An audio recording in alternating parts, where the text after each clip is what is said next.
Hello বন্ধুরা, চলে এসেছি তোমাদের টাকলা বাবা। টাক সম্বন্ধে কিছু বলার জন্য চলে এসেছি। আমার প্রায় 70% গায়েব হয়ে গেছে, 30% আছে। তাই আমার এক্সপিরিয়েন্সটা আমি আপনাদের কাছে শেয়ার করতে চাই, তুলে ধরতে চাই। তো আমি 70% চলে যাওয়ার পরে ডাক্তার শরণাপন্ন হয়েছি, এবং তারপর ডাক্তার আমাকে এটাই দিয়েছে, সিরাম।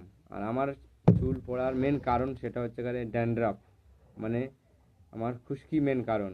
আর দ্বিতীয় কারণ সেটা হচ্ছে বংশগত। আমার বংশগত, আমার বাবার আছে, সেখান থেকে এসছে। তবে এত অল্প বয়সে হয়তো বা আমার 25 বছর বয়স, হয়তো বা এত তাড়াতাড়ি পড়তো না।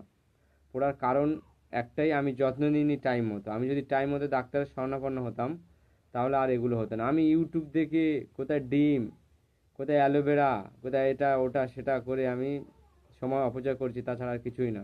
তোমরা সময় অপচয় করো না, ঠিক আছে? তোমরা যত তাড়াতাড়ি সম্ভব, দ্রুত সম্ভব, নিকটবর্তী কাছাকাছি যে কোনো চুলের ডাক্তার, যেটাকে বলা হয় ডার্মাটোলজিস্ট, সেখানে দেখাও।